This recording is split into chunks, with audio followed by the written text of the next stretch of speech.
as everything happens, as I say, there's always another reason for things happening, never the way we're told.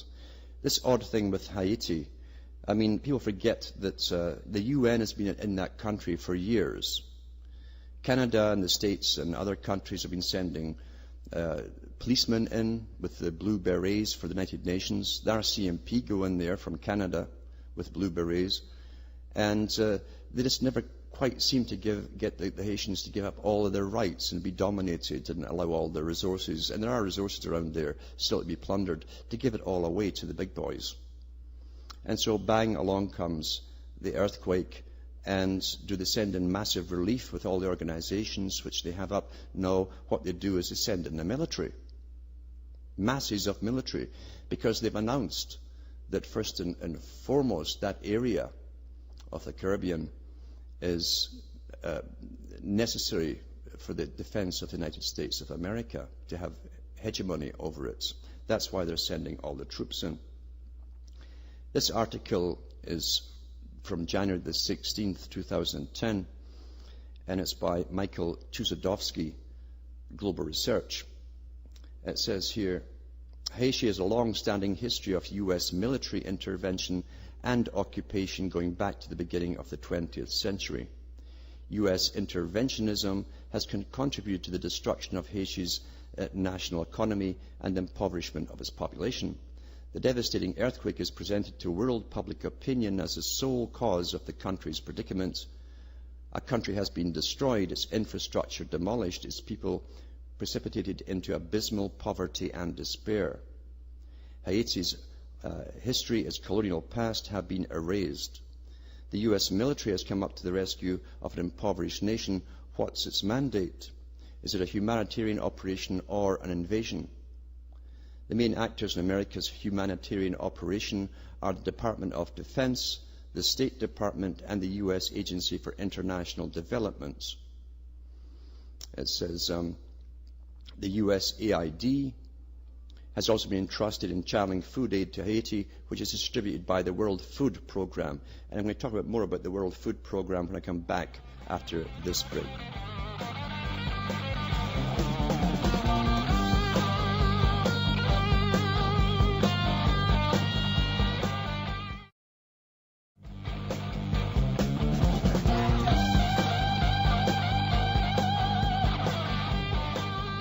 Hi folks, I'm Alan Watts and this is Cutting Through the Matrix.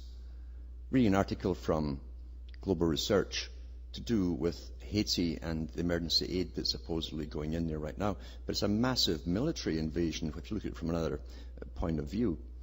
And it talks about how the USAID has been trusted to channel food aid to Haiti, which is distributed by the World Food Programme. Now, the World Food Programme is a very interesting program to go into, and it's tied in with the World Agricultural Agency at the United Nations, because in their mandate when they set up different parts of the UN, they were set up to be eventually parts of a global structure. And that Department for Agriculture was to be responsible down the road, which might not be too far, to distribute all food to all regions. They've got the world broken up into regions, and that includes the Americas as well, one day. And they said at the time, when they set it up, that they'll give a set amount of food to every region, and you must keep your population down below a certain level because they won't increase the food. So it's interesting to see trial runs, in a sense, always being used by the United Nations, because that's what they are, trial runs. It says here, the military component of the U.S. mission, however, tends to overshadow the civilian functions of rescuing a desperate and impoverished population. The overall humanitarian operation is not being led by civilian governmental agencies such as FEMA or USAID, but by the Pentagon. The dominant decision-making role has been entrusted to U.S. Southern Command, Southcom. A massive deployment of military hardware personnel is contemplated. The chairman of the Joint Chiefs of Staff, Admiral Mike Mullen, has confirmed that the U.S. will be sending 9,000 to 10,000 troops to Haiti, including 2,000 Marines. That was in the American Forces Press Service, January the 14th, 2010. The aircraft carrier USS Carl Vinson and its complement of supporting ships has already arrived in Port-au-Prince. That was reported January 15th. The 2,000-member Marine Amphibious Unit, as well as and soldiers from the U.S. Army's 82nd Airborne Division, are trained in a wide variety of missions, including security and riot control, in addition to humanitarian tasks. Do you ever get the impression it's going to come back to home eventually? That's what it's a training exercise too. In contrast to rescue and relief teams dispatched by various civilian teams and organizations, the humanitarian mandate of the U.S. military is not clearly defined. Marines are definitely warriors first, and that is what the world knows the Marines for. This is a spokesman for the Marines. He says, but we are equally as compassionate when we need to be, and this is a role that we'd like to show. The compassionate warrior, that's kind of contradictory, reaching out with a helping hand for those who need it. We're very excited about this, said Marines spokesman. That's PR, member public relations when you have a spokesman.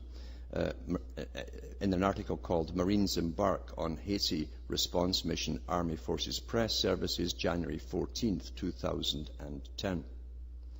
While Presidents Obama and Preval spoke on the phone, there were no reports of negotiations between the two governments regarding the entry and deployment of U.S. troops on Haitian soil. The decision was taken and imposed unilaterally by Washington. The total lack of a functioning government in Haiti was used to legitimize on humanitarian grounds the sending in of a powerful military force which has de facto taken over several governmental functions. And then it goes on with the different ships that are in the area too. The amphibious assault ship USS Bataan, and then the Marines 22nd Marine Expeditionary Unit as well, 2,000 members. The aircraft carrier USS Carl Vinson and its complement of supporting ships, which arrived on January the 15th. A hospital ship USNS Comfort, one hospital ship. Helicopters and Coastal Guard vessels, and on it goes. It's like an invasion. But what makes you feel better too is like after the big tsunami, remember a few years ago, where they said that every country would match, every government would match every charity dollar with a dollar of tax money for the relief funds. And billions were collected, billions of dollars were collected.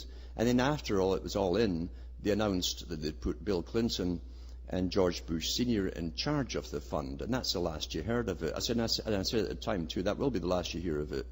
Because those poor guys over there where the tsunami hit, will be gathering up bits of tin and wood and knocking back some shacks together again without any aid at all arriving. And that pretty well is what happened. Well, they put the same two boys in charge of the fund for Haiti, so we feel much better now as two men you can truly trust, right? But this is the farce that we're living through, as I say. It's geopolitics. And remember what these guys say at the top too, even though they can certainly cause earthquakes. And that was even questioned at one point with a ship, a submarine in the area at the last tsunami, because they have submarines which can actually lay bombs, drill them into the fault lines and explode them, going back as far as the 1960s. But regardless of that, the CFR and the Trilateral Commission and all of its members always say they can take some catastrophe and turn it to their advantage for the geopolitical agenda.